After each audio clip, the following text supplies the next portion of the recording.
Bienvenidos a este desafío. Somos Maribel Coronel y Paula Roca con un tema muy importante el día de hoy, porque hoy vamos a hablar de un mal que se ve mucho en un entorno social, ¿no? Pero es mal de muchos, pero no le damos la importancia que sí debe de tener, ya que son vías de escape que se pueden convertir en un círculo vicioso. Claro, Paula, y además un mal que ya nos dirá ahorita la doctora, nuestra especialista experta que invitamos hoy, si de verdad llega a ser una enfermedad, un trastorno, porque quizá la tenemos más frecuente de lo que pensamos y no alcanzamos a ubicarla. Entonces, uno de estos temas que tienen que ver con la salud mental, que seguramente les va a llamar la atención, que a veces está en nuestra realidad y que hay que ubicar si es que a veces la padecemos en cierto grado nosotros o alguien con el que convivimos. Si es que ahora por eso está con nosotros, gracias por acompañarnos, la doctora Ruda Alcalá. Ella es psiquiatra, especializada en estos temas, certificada, por supuesto, por el Consejo Mexicano de Psiquiatría. Gracias, doctora, por estar con nosotros. Gracias por la invitación. Muchas gracias, Ruth. Y mi primera pregunta es, esas personas que tienen el poder tan grande de cambiar una realidad, de mentir, para hacer su conveniencia en cualquier tema, ¿en dónde pueden terminar? Pueden terminar en la cárcel, pueden terminar siendo Exacto. nuestros mejores amigos de inicio. Lo primero que me gustaría aclarar es pensar en qué es la mentira. La mentira es negar la verdad, es negar lo que pensamos, lo que creemos, lo que sabemos, con diferentes intenciones, con la intención de aparentar, con la intención de fingir. Exacto.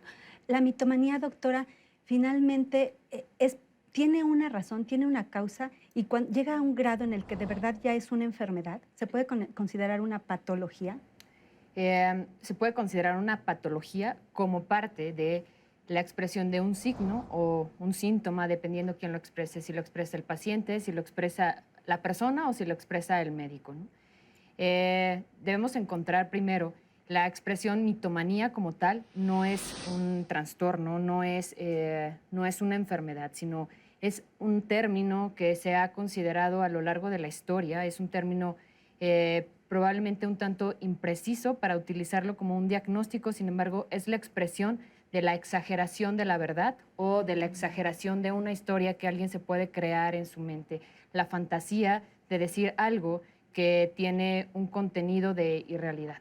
Pero las personas que mienten, por ejemplo, ¿quiénes son los más afectados? ¿Los que mienten o a las personas que le mienten? Mm, ¿O los dos?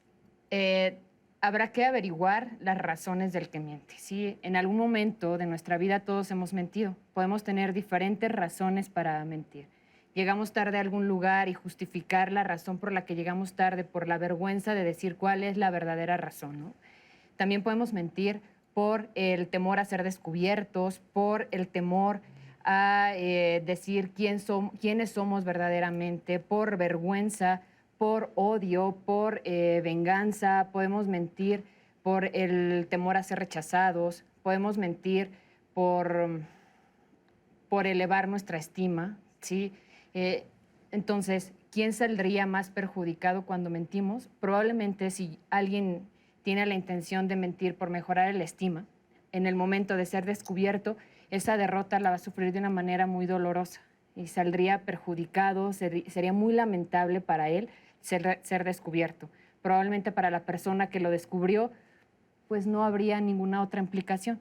Pero si alguien miente, por ejemplo, con la intención de vengarse, con la intención de la malignidad, terminaría perjudicando a la otra persona de una forma muy dolorosa, de una forma en la que probablemente el que miente no sentiría ninguna culpa. Sí. Oye, y dentro de todos los casos que mencionas, el que se me hace más triste, bueno, digo, para la persona que lo padece, que quizá no se da cuenta, no sé hasta qué grado se dan cuenta, ahorita nos dirás, es aquel que oculta su verdad o su realidad por baja autoestima, por complejo de inferioridad y que quiere lucir una realidad que en realidad no tiene, que realmente no tiene. Digo, eso me hace muy lamentable para la persona que lo sufre, porque entonces está armando una realidad alterna ante el mundo y el propio mundo se da cuenta, ¿no? La gente. Así es, generalmente cuando alguien miente es por formar una realidad que no existe, ¿sí? Y esta realidad de una persona que tiene la necesidad de mostrar lo que no es ante los ojos del jefe, ante los ojos de los amigos, de los compañeros de trabajo, pues podría ser muy dolorosa. Es simplemente por crear la vanidad, ¿no? Por el exagerar lo que no soy, por crear la fantasía de vivir en un lugar en el que probablemente no estoy preparada para estar. Oye, ¿y si sufren o realmente cambian de estrategia y vuelven a su nube para volver a Armar poner su las casa. piezas sobre Habrá cómo que van a considerarlo. actuar? Podría sufrir esta persona que necesita mentir porque tiene una estima muy baja. Él podría sufrir demasiado ante la necesidad de vivir bajo una mentira. Pero alguien que miente porque necesita explotar al otro, necesita vivir del otro, necesita de la debilidad, de la vulnerabilidad del otro, probablemente esta persona no sufra. Probablemente esta persona nos dolería más a nosotros que nos mienta que a ellos mentir. Y generalmente son quienes llevan a formar una serie de mentiras, ¿sí? Una tras otra, como en el dominó, ¿no? Ellos probablemente no sufrirán, ¿sí? Porque tendrán la manera de justificar todas estas explicaciones que se inventaron en algún momento para llegar a donde querían llegar. Incluso poder gozar del momento en el que nos digan la total y plena verdad para decir qué inteligente soy, todo este tiempo te estuve mintiendo, todo este tiempo te estuve explotando y solamente decir lo gané, solamente obtener como todo ese placer, ¿sabes?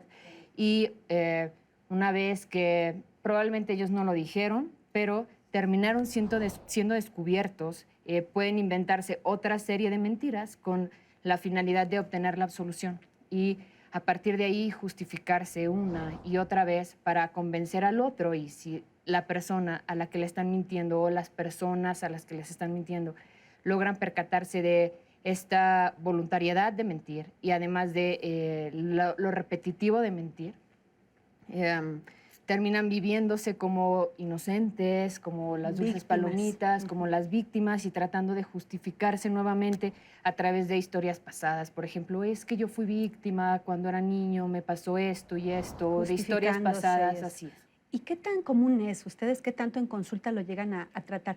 Porque me imagino en el caso cuando tienes a alguien muy cercano que tiene ese problema y lo llegas a detectar, por ejemplo, tu pareja, debe ser muy desgastante, ¿no, Paula? Muy Y que de desgastante. pronto lo estés cachando o la estés cachando que dice una mentira y de pronto sospecha y dice sí, no, y de pronto sí te das cuenta. Entre parejas debe ser intensivísimo o en un integrante de la familia. ¿Qué tan común es y cómo detectar cuando es el momento de llevarlos a terapia o a un médico?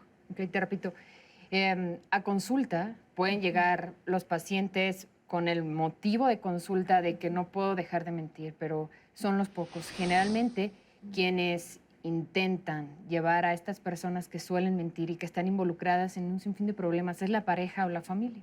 Y es difícil a veces limitar si de verdad existe una mentira o existe una confusión entre lo que está sucediendo en la pareja, ¿sí? ¿Quién se beneficiaría de un tratamiento? Aquella persona que tenga la capacidad de reflexionar sobre la mentira, sobre que realmente te estoy haciendo daño con mis mentiras, estoy siendo empática y me estoy dando cuenta que estoy lastimando al otro y necesito ayuda porque ahora me da muchísima pena vivir con esta situación en la que me he metido y cómo he lastimado al otro. Probablemente esta persona pueda beneficiarse de un tratamiento en una psicoterapia. No necesariamente existe un fármaco para el que se le pueda medicar a alguien para que deje de mentir. No hay una Sí, pastillita para la mitomanía. de acuerdo, eso no No existe hasta el existe. momento. Oye, La pero mentira, entonces ajá. son los que menos se dan cuenta y los que menos se quieren tratar. O sea, más bien las personas que saben que él está ya inventando una realidad ficticia o varias versiones, pierden credibilidad, ellos siguen. O sea, son pocos los que realmente dicen, acepto que mentí y voy a tratarme. Claro, sí. Puede ser el motivo alguien que ha estado mintiendo de forma repetitiva a su pareja por alguna situación económica y ahora se siente en un aprieto total que decide pedir ayuda porque ahora ya no resolvió la situación económica y su pareja está muy molesta, muy molesto y ahora la ansiedad, la angustia no le permiten vivir así. Entonces es cuando pueden llegar a pedir ayuda. Doctora, no es un padecimiento, nos estás diciendo, es quizá un trastorno, pero ¿se le puede llamar cura si es que la tiene? ¿O la terapia puede llevar a una solución? Si la persona tiene la disposición, tiene la disponibilidad de acudir a un lugar en el cual pueda hablar sobre sus problemas, reflexionar sobre lo que lo condujo a esta situación de confusión, de engaños, y está dispuesto a hablarse, a ser totalmente honesto con un terapeuta, probablemente pueda mejorar, ¿sí? Pero si la condición de mentir le mantiene con alguna ganancia secundaria, por ejemplo, económica, por ejemplo, de mantener cercano a alguien, sería más doloroso el dejar de mentir porque esto se acabaría a el dejar atrás todo eso que obtuvo a través de la mentira. Entonces, es un reto y la mentira como tal no podemos decir que es un trastorno, sino puede ser parte de otros trastornos, puede ser parte de trastornos de personalidad, puede ser parte de trastornos de un trastorno de simulación e incluso puede ser parte de otros trastornos como la psicosis, pero sería la tarea del médico hacer una anamnesis, una exploración más completa para averiguar a qué se debe la mentira. ¿A dónde desemboca un mitómano? ¿A qué trastorno Que podría ser, lo más común sería un trastorno antisocial de la personalidad. Un trastorno narcisista de personalidad probablemente tenga la gran necesidad de mentir para explotar, para obtener como toda esa parte superficial alimentada de lo que no es real y de lo que él a lo mejor en su baja autoestima no puede tolerar el no ser quien es, entonces necesita mentir. Un antisocial, una persona con trastorno antisocial de la personalidad necesita mentir para explotar, pero también puede mentir un trastorno límite de personalidad con la intención de obtener la cercanía, de llenar ese vacío, de sentirse satisfecho. Pero el trastorno límite de personalidad podría mentir con otras intenciones, de tenerte más cerca, de llenar como un vacío, de pensar que no existe otra posibilidad de conseguir el sentirse amado, el sentirse cerca de alguien a través de la mentira.